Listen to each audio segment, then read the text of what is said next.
What is happening, everyone? Welcome to GBALL Vision. Today we have an exciting unboxing to dig into. This is coming from White Mountain Knives, and this is something that I have been waiting on for, let's just say, a couple of months at this point. We'll go ahead and use our Keith the Knife Freak unboxing knife for the channel. I will link his Instagram down below if you are interested in getting yourself a handmade fixed blade or unboxing knife, or you know, what have you. You can take a look at what he's got going on over there. He is a fantastic dude.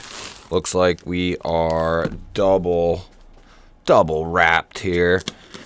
Like I said, guys, I'm stoked to get this thing in. I've been waiting and waiting for this to come.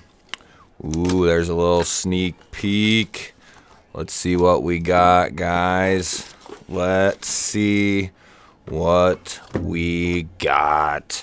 So, there you can see we got our Vosteed packaging there. We'll cut that little warning label, possibly. There we go. So these were teased a couple of months back, and they did a first round drop of these, and they sold out almost instantly, pretty much. So you have, that is it for in the box there, and you get this nice 2-tab Pelican style hard case. You get a little pamphlet there from Vosteed. Man, I have to say, Vosteed has some of the best packaging and unboxing experience in the production world. So there we go, guys. Look at that. Oh, baby. Baby. So you get a nice little Vosteed patch, nice little sticker, nice little cleaning cloth. So great unboxing experience. So let's get into this thing. So what we have is the Vosteed knives, and it's RSkaos is the name of the knife now. But this is a White Mountain Knives exclusive version coming in LMAX instead of the original M390. Oh, yes. Using that compression style lock here. So they didn't do the White Mountain Knives exclusive versions in the sheep's foot. They did them in the Wharncliffe, which is the one that I would have went with to begin with. They still are making the regular M390 version in both. They have a version similarly to this with like the satin finish blade, like the bead blast stonewash tie. And then they also have a coated version, both in M390. But as of right now, this is the only RSkaos coming in LMAX. And that is one reason why I never jumped on the original release. It was bad timing on my part, but good timing at the same time. I really wanted to get one, but I had a chance to get one, and then I kind of let it go by, and then directly after that, I found out these would be coming in November at some point. So a lot of times you will jump on a knife. I have done it many times. I'm sure many of you have. You jump on a knife right away, and then a week later, 2 weeks later, even a few days later, you find out there's a different version coming out soon that you would have rather had. And in this case, this is a case where I let the drop go, and it paid off. I was able to let that one go, and it paid off, because this is the version I would have wanted. I would have wanted the L Max over the M390. So if I would have bought one in M390, I wouldn't have bought this one. I just wouldn't have. So I'm glad that I was able to, miss the initial drop of the regular versions. So it is a very unique knife. As far as your cutting edge, you're looking at just shy of 3 inches. For your total to here, it's about 3.5, and then down here you're at like 3 3/4 with that finger choil area, and then total you're looking at just shy of 8.5. I would say like 7/16 or so, somewhere in that ballpark. And Vosteed did a fantastic job with their compression style lock here. What is that coming in at? Like 4 7/8. So it's got a nice size to it. They do have some internal milling in there. It's not a real heavy knife either. I mean, I think it feels very well balanced. It's not too blade heavy, and it's not too scale heavy. They actually have it right on point. The balance is just behind the pivot, right where you want it. Everything looks nice and clean. Let's see. Yeah, Vosteed, I would have to say, they did, for their first attempt at this kind of lock, which the Spyderco patent ran out, they did a great job on this. It's a little different. It's like the smock, with the button pushing that liner over that locks in behind the tang on the spine side, instead of your standard liner lock, like we have on this Migron Moyero, how the liner is there on the face of the spine instead of the actual spine itself. So it's a unique lock, in my opinion. You don't see it on a bunch of folding knives. So that's one draw to this knife, is you're getting a lock that is very fidgety, but it is also going to be a very strong lock as long as everything is done properly, which I have no reason to believe these are not done properly. I've not heard any issues from anyone as far as, locks failing or anything like that. But we are definitely going to test that lock out a little bit and see how it holds up under some stress.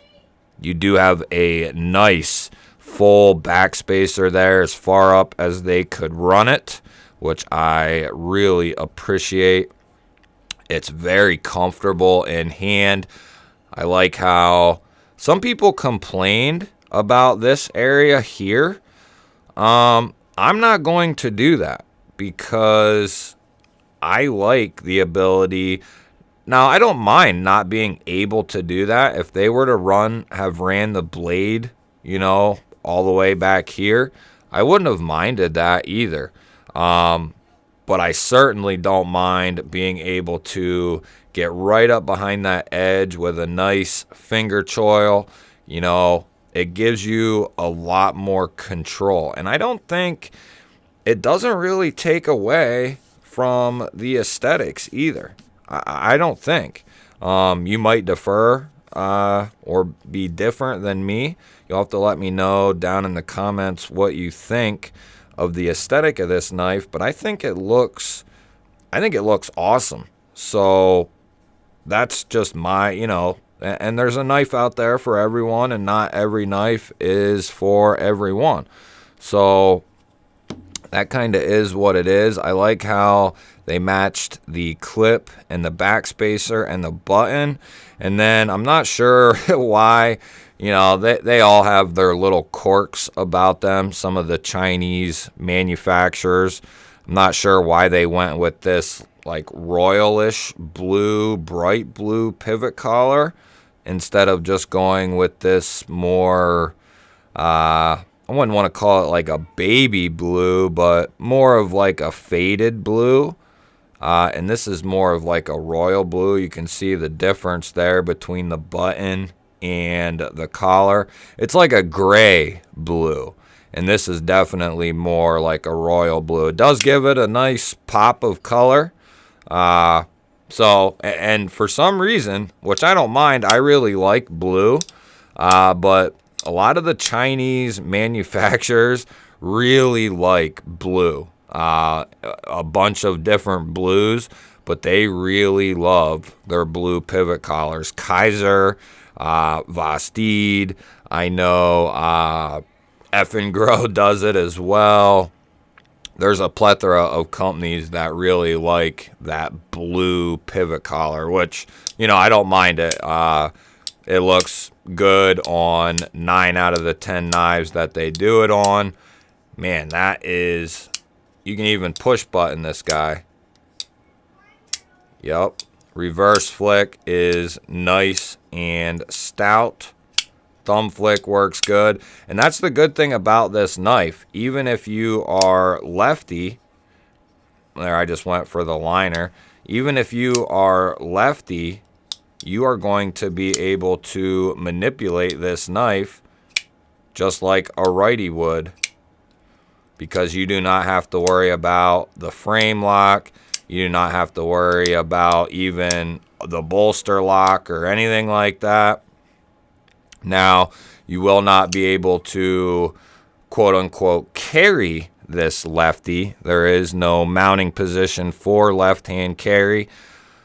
But, you know, at this stage of the game, I would like to have seen the ability to incorporate left-hand carry.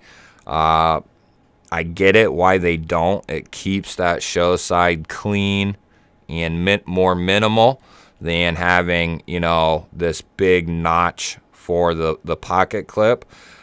Could that have been taken care of with like a nice clean filler tab in the same color?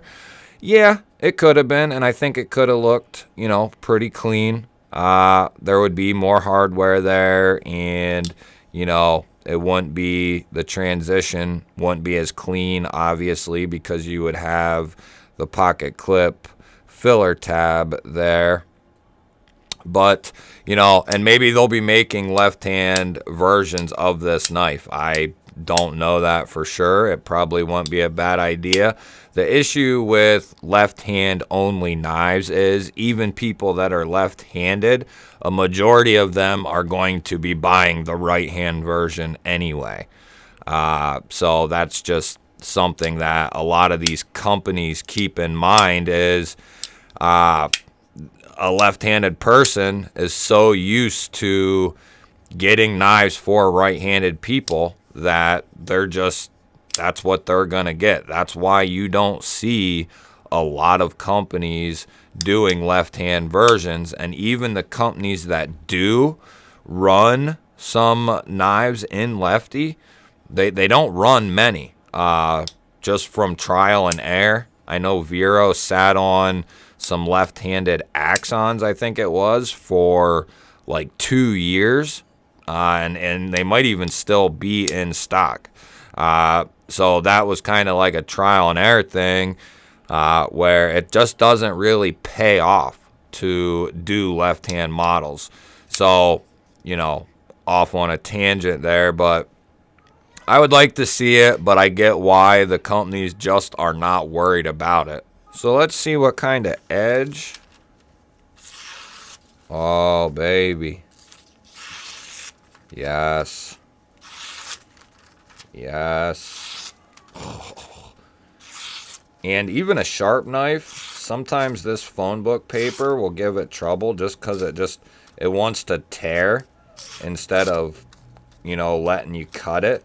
So this is a true good indicator of an edge that is really sharp, because I have some knives that are very sharp, but this paper is so thin that it gives a lot of knives trouble because it wants to rip before it lets you cut it. This paper is extremely thin. It's not even paper, really. So I would say Vosteed knocked this thing out of the park. We'll do a full in-depth overview of this guy. We'll do a review on it as well. I got a lot in the works right now. I have a ton of different reviews coming. Bunch of overviews coming. I have some testing things coming. So there is a lot in the works right now. Give me a thumbs up, guys. Please, it really helps the video, and leaving comments down below really helps the videos as well. Leave a comment, anything at all. It really helps the videos get circulated. Just anything, you know, a like and a comment really helps. If you're not subscribed and you subscribe to the channel, watching the video, that also really ups the ante on how much the video will get spread. So if you're not subscribed, if you've been here before and you're not subscribed, hit the subscribe button down below the video, or click the GBALL Vision logo about to pop up in the center of your screen. I'd love to have you guys here. Otherwise, I will catch you on the next one.